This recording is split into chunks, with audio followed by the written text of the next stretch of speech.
Hello and welcome to Thought for January the 25th. Our readings are Genesis 41, Psalm 45 and Matthew 27. And our thought is, therefore God, your God, has anointed you. Our Psalms reading today is at first puzzling in its reference to God.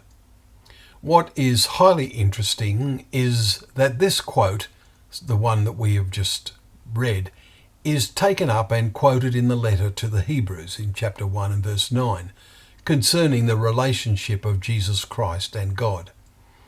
It is possible, but potentially misleading and confusing, to refer to Jesus as God.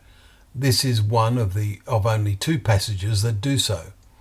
Again and again we are told he is the Son of God, and that the time will ultimately come when he delivers the kingdom to God, that God may be all in all. 1 Corinthians 15 verses 24 and 28. What Psalms and Hebrews do show is that the Almighty is called the God of Jesus.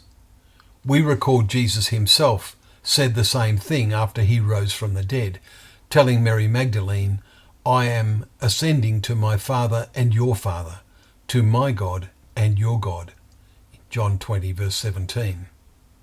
John completes this chapter by saying, these are written so that you may believe that Jesus is the Christ, the Messiah, the Son of God, and that believing you may have life in his name.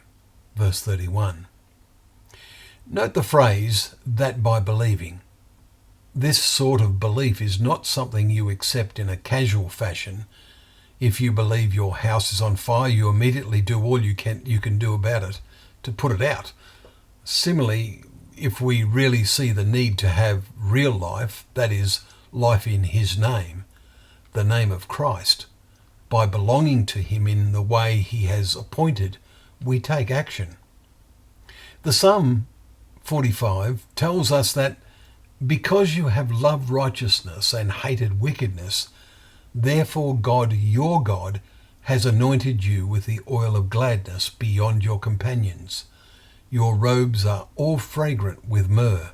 Verses 7 and 8. There follows a poetic picture of the kingdom and those blessed to be there. With joy and gladness, they are led along as they enter the palace of the King. Verse 15. Those who truly believe in Jesus will one day also be anointed with the oil of gladness.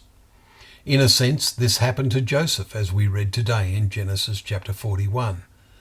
The end result of his faithfulness to God in living by God's principles. But our psalm today concludes by stating that those who have loved righteousness, that I will cause your name to be remembered in all generations. Therefore, nations will praise you forever and ever. Well, thank you once again for joining us for Thought for the Day, where together we can open up the pages of God's Word, knowing that Word to be a lamp to our feet and a light to our path.